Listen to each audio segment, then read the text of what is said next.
வணக்கம். உங்களை இந்த ஒரு முக்கியமான, ஆழமான அலசலுக்கு வரவேற்கிறதுல எனக்கு ரொம்ப சந்தோஷம். நீங்க எப்பவாவது உங்க அன்றாட அவசரங்களுக்கு நடுவுல ஒரு நிமிஷம் அமைதியா உட்கார்ந்து யோசிச்சு பார்த்திருக்கீங்களா? கண்டிப்பா.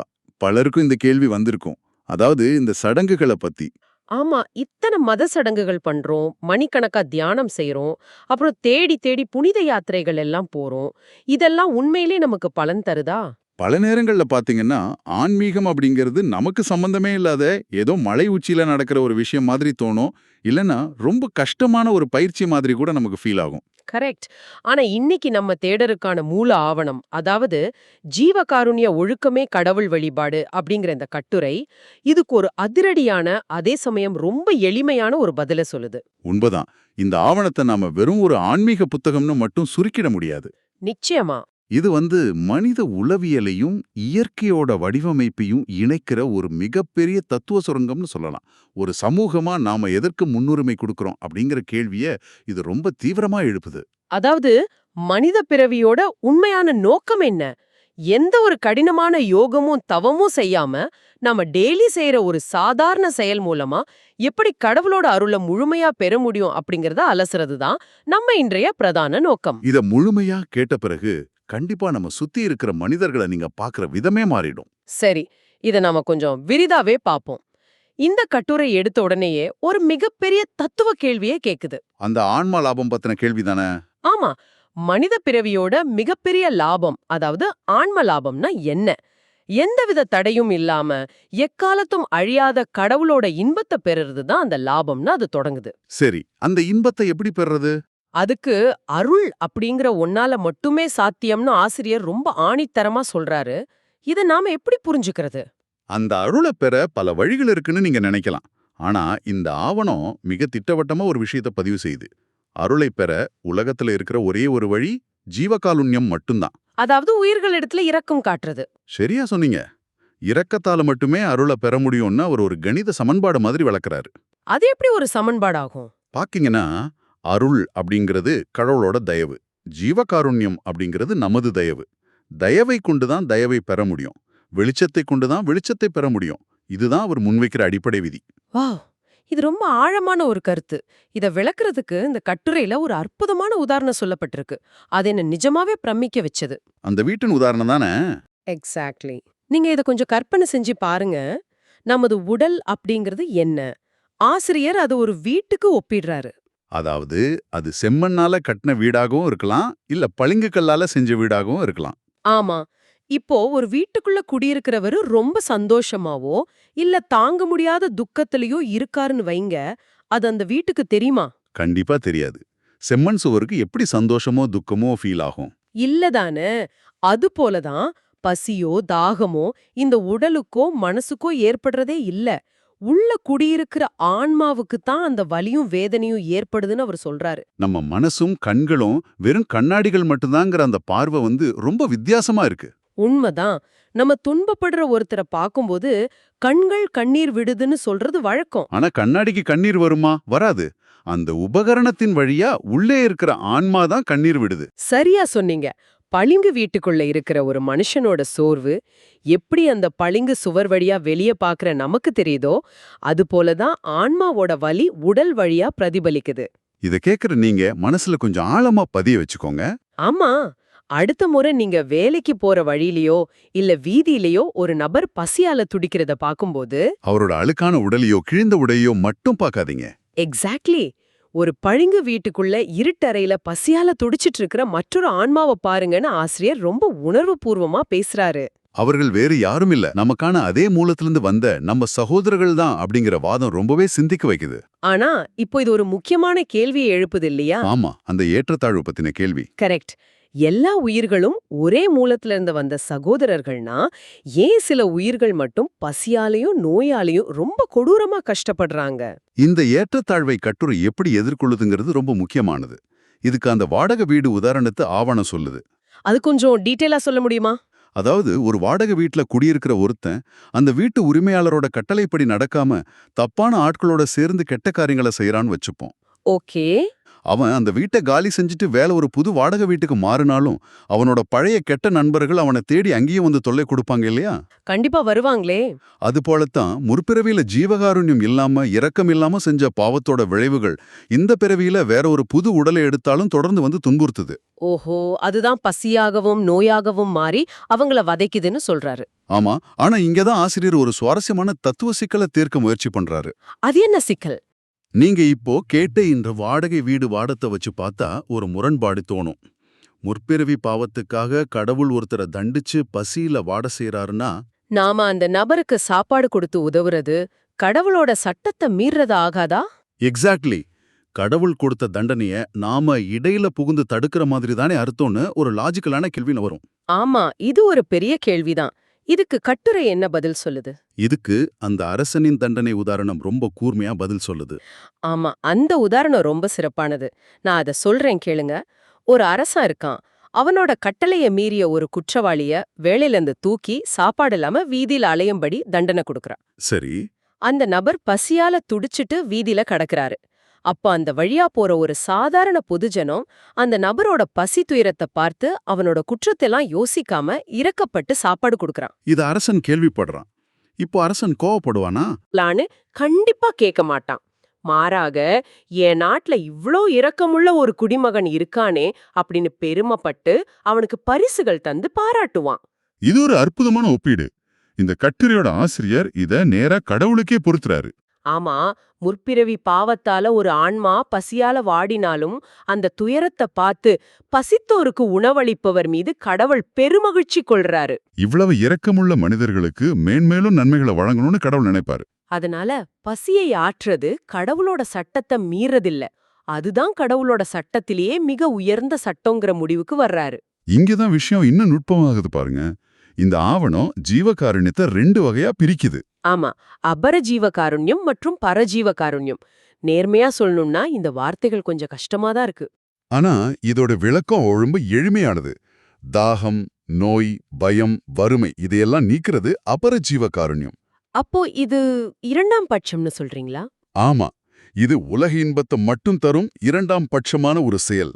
ஆனா பசிய நீக்கிறதும் உயிர்கொலைய தடுக்கிறதும் பரஜீவ காருண்யம். இதுதான் எல்லாவற்றையும் விட பெரியது, இதுதான் முக்திக்கு வழிகாட்டும்னு ஆவணம் திரும்ப திரும்ப சொல்லுது. நிச்சயமா. ஆனா எனக்கு ஒரு சந்தேகம். மத்த துயரங்களை விட பசிக்கு ஏன் இவ்ளோ பெரிய முக்கியத்துவம் கொடுக்கப்படுது? அதுக்கு பின்னாடி ஒரு ரொம்ப ஆழமான உடலியல் மற்றும் உளவியல் வாதம் இருக்கு. பசி வந்தா ஒரு மனுஷனுக்குள்ள என்ன நடக்கும்னு கட்டுரை ரொம்ப துல்லியமா விவரிக்குது. அத கொஞ்சம் விளக்கமா சொல்லுங்களேன். பசி வரும்போது முதல்ல அறிவு மயங்கும்னு சொல்றாரு. கண்கள் பஞ்சடைந்து குழி விழும், காது கும்முன்னு செவிடாகும், நாக்கு வறளும், நரம்புகள் நைந்து போகும். எலும்புகள் கருகும், புத்தி கெடும், அகங்காரம் அழியும்னு ரொம்ப தீவிரமா சொல்லியிருக்காங்க. ஆமா, இது சாதாரண விஷயம் இல்ல. மனிதனோட உடம்பிலையும் மனசுலயும் நடக்கிற ஒரு மிகப்பெரிய நிலநடுக்கம் இது. கட்டுரை இதை எப்படி வர்ணிக்கிறதுன்னு பாத்தீங்கன்னா, பசி அப்படிங்கிறது நரக வேதனை, ஜனன வேதனை, மரண வேதனை 3 ஒன்னா சேர்ந்த ஒரு கொடூரமான வேதனைன்னு பதிவு செய்யுது. அந்த வர்ணனைகளை படிக்கும்போதே ஒருவித நடுக்கம் வருது நமக்கு. கண்டிப்பா, நீங்க எவ்வளோ பெரிய மனிதரா இருந்தாலும் சரி, பசி வந்துட்டா என்ன நடக்கும்னு சில தத்ரூபமான உதாரணங்களை முன்வைக்கிறாரு. ஆமா, அந்த சக்கரவர்த்தி உதாரணம். உலகை ஆளும் சக்கரவர்த்தியாவே இருந்தாலும் பசி வந்துட்டா தன்னோட அதிகாரத்தெல்லாம் மறந்துட்டு மந்திரிமார்கள் கிட்ட போய் கெஞ்சுவான். போர்க்களத்துல நெஞ்சில அம்ப தாங்குற மாவீரனா இருந்தாலும் பசி வந்துட்டா தன் இளைப்ப காட்டிட்டு அழுவான். ஏன், மானஸ்தர்கள், தியானத்துல இருக்கிற யோகிகள், சித்தர்கள் யாருமே இந்த பசிக்கு விதிவிலக்கில்ல. பசி வந்த பின் அத்தனை பெருமைகளும் கட்டுப்பாடுகளும் தவிடுபொடியாகிடும்னு ரொம்ப யதார்த்தமா சொல்லியிருக்காரு. இத நாம ஒரு பரந்த கண்ணோட்டத்தோட உணைச்சு பார்க்கணும். எப்படி சொல்றீங்க? ஒருத்தருக்கு பசி வந்து அவரோட அறிவாகிய விளக்கு அணையப் போற தருணத்துல நீங்க அவருக்கு சாப்பாடு கொடுத்து அந்த பசி நெருப்ப அணைக்கிறீங்கன்னா, ஓ, நம்ம வெறும் வயித்த மட்டும் நிரப்பல. எக்ஸாக்ட்லி, அந்த நபரோட அறிவை காக்குறீங்க, அவரோட மானத்தை காக்குறீங்க, ஆன்மாவை காக்குறீங்கன்னு ஆவணம் வாதிடுது. அப்போ சாப்பாடு சாப்பிட்ட பின்னாடி அந்த நம்பர் அடையிற திருப்தி இருக்கே, அது நேரா மோட்ச இன்பத்துக்கு சமமானதுன்னு ஒரு உச்சக்கட்ட மதிப்பீட்டு கொடுக்கறாரு. ஆமா, அது ஒரு அபாரமான சிந்தனை. சரி, பசி ஆற்றுறது இவ்ளோ முக்கியம்னு தெளிவா புரிஞ்சிருச்சு. ஆனா இங்க எனக்கு ஒரு பெரிய சந்தேகம் வருது. சொல்லுங்க. ஒரு உயிரோட பசிய ஆற்ற இன்னொரு உயிரை கொன்று அதோட மாமிசத்தை உணவா கொடுக்கலாமா? இத பத்தி ஆவணம் என்ன சொல்லுது? ஆவணம் இங்க ரொம்ப கடுமையான எந்தவித சமரசமும் இல்லாத ஒரு நிலைப்பாட்டை எடுக்குது. கூடவே கூடாதுன்னு அடிச்சு சொல்லுது. அதாவது ஒரு உயிரை கொன்று இன்னொரு உயிரின் பசியை ஆற்றுவது ஜீவகாருண்யமே அல்ல. ஆமா, அது கடவுளோட அருளுக்கு முழு விரோதம்னு வாதிடுறாரு. ஆனா இத ஒரு சாதாரண மனுஷனோட பார்வையில இருந்து பாப்போம். இயற்கையில புலி, சிங்கம் போன்ற மிருகங்கள் காட்டுல மாம்சம் சாப்பிட்டு தானே வாழுது. சரி, அது இயற்கையோட விதி அல்லவா? இது ஆசிரியர் எப்படி எதிர்கொள்றாரு? நீங்க கேக்குறது ரொம்ப நியாயமான கேள்வி. இங்கதான் ஆவணம் ஒரு ரொம்ப வித்தியாசமான சிந்தனைய வைக்குது. அது என்ன? புலி மாம்சம் சாப்பிடுறது இயற்கையோட நியதி அல்ல, அது அவற்றின் பரம்பரை வழக்கம் மட்டுமேன்னு ஆசிரியர் சொல்றாரு. ஓ, பரம்பரை பழக்கமா? இது முற்றிலும் புதிய கோணமா இருக்கே. ஆமா, இத ஒரு சின்ன உதாரணத்தின் மூலமா அவர் நிறுவுறாரு. நம்ம வீட்ல வளர்க்குற நாய்க்கும் பூனைக்கும் சின்ன வயசுல இருந்தே சுத்தமான உணவை கொடுத்து பழக்கினா அதுங்க அதை சாப்பிட்டு உயிர் வாழுது இல்லையா? ஆமா, நம்ம குடுக்கறத சாப்பிட்டு வாழுமே. அதே போலவே புலி, சிங்கம் போன்ற காட்டு மிருகங்களுக்கும் மாற்று உணவு கொடுத்து பழக்க முடியும்னு அவர் சொல்றாரு. ஓஹோ. ஆனா அத பழக்க ஆள் இல்லாததால தான் அவை தங்களோட பரம்பரை வழக்கப்படி கொலை செஞ்சு சாப்பிடுதுன்னு ஒரு மாற்று சிந்தனையை வைக்கிறாரு. இது அறிவியல் பூர்வமா விவாதத்துக்குரியதா இருந்தாலும் இந்த ஆவணம் அகிம்சை அப்படிங்கிற தத்துவத்தை எந்த அளவுக்கு தீவிரமா பாக்குதுங்கறத இது காட்டுது. நிச்சயமா. அப்படி என்றால் அடுத்த கேள்வி இயல்பாலே எழும்.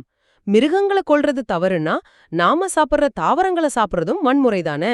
இந்த கேள்வி பலருக்கும் வரும். மரம், செடி, கொடிகளுக்கும் உயிர் இருக்குன்னு தானே நாம படிச்சிருக்கோம். அத கொன்று நாம எப்படி பசியாற முடியும்? இது முரண்பாடா இல்லையா? இதுக்கு கட்டுரை ரொம்ப நுட்பமான ஒரு தர்க்கத்தை சொல்லுது. மரம், செடி, கொடிகளுக்கு பரிசம், அதாவது தொடுதல் அப்படிங்கிற ஒரு அறிவு மட்டும்தான் இருக்கு. ஓகே. அதனால அவற்றின் காய்கள், கனிகள், இலைகள் போன்றவற்றை நாம சாப்பிடுறது மனிதர்களுக்கு நகம் அல்லது முடி வெட்டுற மாதிரி தான். அதுல அந்த தாவரங்களுக்கு எந்த வலியும் இல்ல, இம்சையும் இல்லன்னு வாதிடுறாரு. காய்கனிகளை சாப்பிடுறத நகம் வெட்டுறதோட ஒப்பிடுறது புரியுது.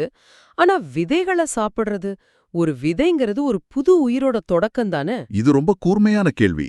அத பறிச்சு சாப்பிடுறது கொலையாகாதா? இந்த இடத்துல ஆவணத்தோட தத்துவ பார்வை மேலும் ஆழமாகுது.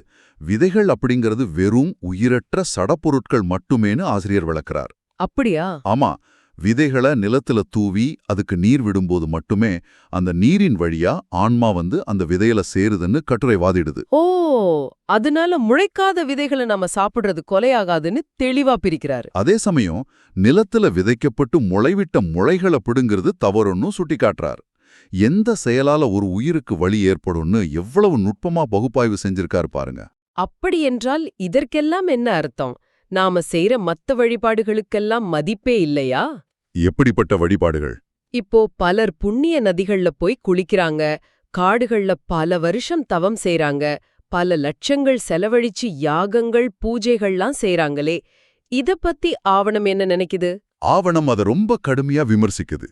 உங்ககிட்ட சக மனுஷன் மீதோ இல்ல மற்ற உயிர்கள் மீதோ ஜீவ காருண்யம் இல்லனா, அதாவது இரக்கம் இல்லைனா? ஆமா, இரக்கம் இல்லனா நீங்க செய்யற தவம், யாகம், தீர்த்த யாத்திரை எல்லாமே வெறும் பிரயோஜனம் இல்லாத மாயாசால செய்கைகள்னு ஆசிரியர் ரொம்ப தைரியமா குறிப்பிடுறாரு. இரக்கம் இல்லாத எந்த ஒரு வழிபாடும் பயனற்றது அப்படிங்கிறது தான் இதோட மைய கருத்து. கரெக்ட். இத படிக்கும்போது ஜீவகாருண்யம் அப்படிங்கிறது ஒரு திறவுகோல் மாதிரி தோணுது. அத வச்சுக்கிட்டு தான் நம்ம அடுத்த நிலைக்கே போக முடியும் போல இருக்கு. மிக சரியா புரிஞ்சுக்கிட்டீங்க. ஜீவகாருண்யம் அப்படிங்கிறது மோட்சம்ங்கிற மேல் வீட்டை திறக்கிற ஒரு ஒற்றை திறவுகோள், ஒரு சாவி மாதிரி. அந்த திறவுகோல் நம்ம கிட்ட இல்லன்னா நீங்க எவ்வளவு பெரிய யோகியா இருந்தாலும் சரி, அந்த வீட்டின் வெளியே காத்து கிடக்க வேண்டிதான். உங்களால உள்ள நுழையவே முடியாதுன்னு திட்டவட்டமா சொல்றாரு. அதே சமயம் பசித்தோருக்கு உணவு கொடுக்கிற அந்த நொடியில உணவு கொடுப்பவர் ஒரு யோகியாகவும் ஞானியாகவும் மாறிடுறாரு. ஏன் அந்த பசி தீர்ந்தவரோட கண்களுக்கு அவர் தெய்வமாகவே மாறிடுறாருன்னு ஆவணம் பதிவு செய்யுது. இத வெறும் பரலோகத்துக்கு போற வழியா மட்டும் நம்ம சுருக்கிட முடியாது. இதுல நடைமுறை வாழ்க்கைக்கு தேவையான நன்மைகளை பத்தியும் ஆவணம் பேசுது. ஆமா, உலகாயத நன்மைகள் பத்தி. நாம திருமணங்கள், திருவிழாக்கள்னு வரும்போது ஆடம்பரமான பந்தல்கள் அமைச்சு, விசித்திரமான உணவுகளை பரிமாறி, பல சடங்குகளை செஞ்சு வீண பணத்தை செலவழிக்கிறோம். இப்படி செலவழிச்சு நாம அடையிற சந்தோஷத்தின் போது ஏதோ ஒரு ஆபத்து வந்தா அந்த சடங்குகளோ ஆடம்பரங்களோ நம்மள காப்பாத்துறதில்ல. இது இன்றைய சமூக ஊடகங்கள்ல நாம பாக்குற பிரம்மாண்டமான கொண்டாட்டங்களை எனக்கு ஞாபகப்படுத்துது. கண்டிப்பா. அதுக்கு பதிலா பசியால வாடுற ஏழைகளுக்கு தங்கள் தகுதிக்கேற்ப உணவு கொடுத்தா அந்த பசி தீர்ந்தவர்களின் முகத்துல தோன்றும் சந்தோஷமும் திருப்தியும் ஒரு கவசமா மாறும்னு சொல்றாரு. அந்த செயல் உங்களை நோய்கள், இயற்கை சீற்றங்கள், ஆபத்துகள், பெருமழை, பேரிடி, ஏன் விஷக்காற்று போன்ற அசாத்திய பிணிகளிலிருந்து கூட காப்பாற்றும்னு ஆவணா ஆணித்தரமா சொல்லுது. அது மட்டும் அல்லாம ஜீவகாருண்யம் உள்ள விவசாயியோட நிலத்துல விளைச்சல் பெருகும், வியாபாரத்துல லாபம் வரும்னு கூட அது பட்டியலிடுது. எவ்வளோ ஆழமான சிந்தனை இது பாத்தீங்களா? ஆமா, நாம எவ்வளவுதான் தொழில்நுட்பத்துல வளர்ந்தாலும், எத்தனை 100 புத்தகங்கள் படிச்சாலும், பசிங்கிற ஒற்றை விஷயத்த புரிஞ்சுகிட்டு அதை நீக்க செயல்படுறதுல தான் மனிதகுலத்தின் உண்மையான ஆன்மீகமே அடங்கியிருக்கு. இந்த கருத்தை இந்த ஆவணம் ரொம்ப அழகா பதிவு செஞ்சிருக்கு. பசியால வருந்துபவர் எந்த தேசத்தை சேர்ந்தவர், எந்த மதம், என்ன சாதி, அவரோட பழக்க வழக்கம் என்னன்னெல்லாம் விசாரிக்காம எல்லா உயிர்களுக்குள்ளும் ஒரே மூலத்தின் கூறுகள் இருப்பதை உணர்ந்து அவர்களுக்கு உணவளிப்பதே உண்மையான கடவுள் வழிபாடு. இந்த தத்துவம் நிஜமாவே அனைவரையும் ஈர்க்கக்கூடிய ஒண்ணு. நீங்க அடுத்த முறை உங்க தட்டுல இருக்கிற உணவை சாப்பிடும் போதோ, இல்ல பசியால வாடுற ஒருவரை நீங்க வீதியில பார்க்கும் போதோ, அந்த பளிங்கு வீடு உதாரணத்தை சற்று நினைச்சு பாருங்க. அந்த பளிங்கு வீட்டுக்குள்ள அடைப்பட்டிருக்கிற ஆன்மாவோட வலியை உணருங்க. அந்த பசிய ஆற்றுவதன் மூலமா நீங்க வெறும் ஒரு உடலை காக்கல, ஒரு முழு பிரபஞ்சத்தையே காக்கிறீங்க என்பதை இந்த கட்டுரை ரொம்ப ஆழமா நம்ம மனசுக்குள்ள விதைக்குது. ஒரு அற்புதமான தேடல் இது. இந்த கட்டுரையின் அடிப்படையில நீங்க ஒரு கணம் சிந்திச்சு பாருங்க. உலகத்துல இருக்கிற அனைத்து மதங்களும், அரசாங்கங்களும், அமைப்புகளும் தங்களுடைய மற்ற எல்லா கொள்கைகளையும் வேறுபாடுகளையும் விட்டுட்டு ஒரு மனிதர் கூட பசியோடு உறங்கக்கூடாது அப்படிங்கறத மட்டும் தங்களோட ஒற்றை சட்டமா மாத்துனா இந்த உலகம் எப்படிப்பட்ட ஸ்வர்க்கமா மாறும்? நிஜமாவே சிலிர்க்க வைக்குது.